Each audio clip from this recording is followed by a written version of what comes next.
In 1936, Germany hosted the Summer Olympics under the dictatorship of Adolf Hitler. This event supplied an opportunity for worldwide Nazi propaganda to be distributed prior to World War II. In this same year, 24-year-old mathematician Alan Turing invented a theoretical machine that would change history in a comparably significant manner.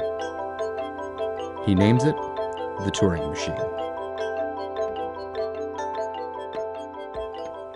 The basic parts of a Turing machine require a tape, a head, a table, and a state register.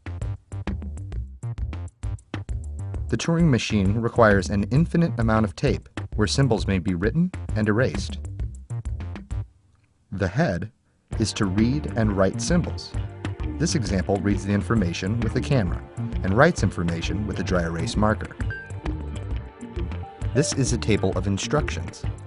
It carries out the commands and tells the machine when to erase or write. It also moves the head left or right and assumes a new state as prescribed. This action is represented by the control panel. The state register stores the state of the Turing table. It is intended to replace the state of mind of a human operator. This example uses memory cards that hold text files of instructions to be carried out by the table. The symbols in this machine don't necessarily have to be numbers. They could be anything. The idea is that anything that can be written down and converted to symbols has the potential to be carried out by one machine.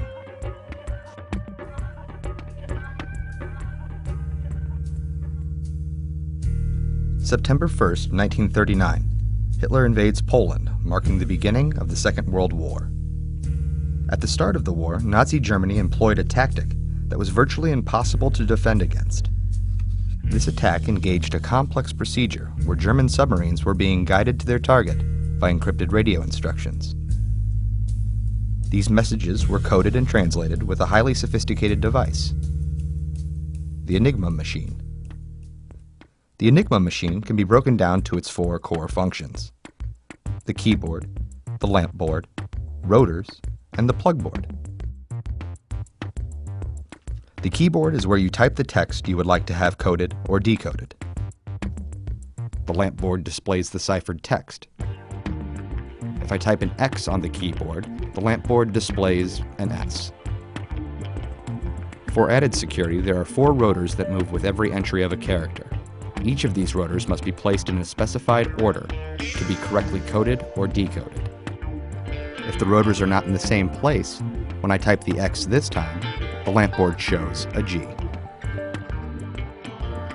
The plug board was the final security feature which affected how the keyboard communicates with the lamp board. Much like the rotors, these wires must be plugged into the proper channels in order to obtain the desired result. It was understood that the Germans could very well have won the war if these codes would continue to be effective. The English government dedicated a group of mathematicians and cryptographers to crack this code. The team was headquartered at a secret facility in Buckinghamshire, England, known as Bletchley Park. Alan Turing, now age 27, was asked to join the team. Turing accepted the challenge and was able to solve the Enigma code within the first few weeks of his arrival. Turing's solution to the German code required inventing an electromechanical device known as the bomb machine. This machine simulated the Enigma machine and was able to manufacture all possible scrambler settings. The bomb employed a new frame of thinking that is now known as heuristics.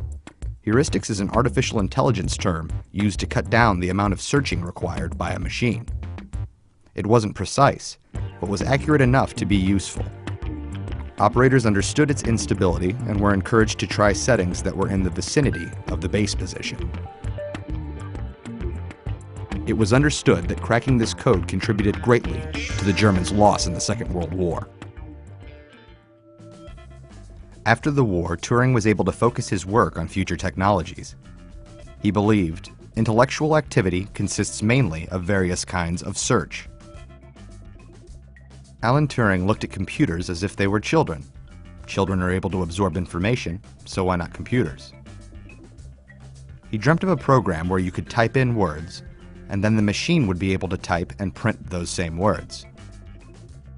Then he thought, if a machine could do that, Perhaps one could type in words and the computer could be programmed to type a response. This would act as a pretend conversation with a machine. And if the machine were even more powerful, you might be able to have an actual conversation with it. Better yet, perhaps the machine could become sentient. At this level, Turing thought that turning the machine off might be considered murder.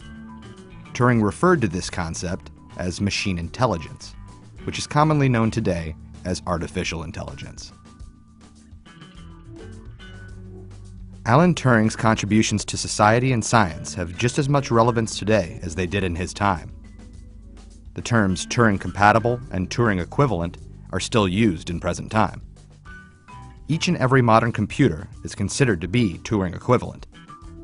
Today's machines increasingly become more powerful, yet they continue to follow the guidelines expressed by Turing almost 80 years ago. Alan Turing continually challenged his own theories.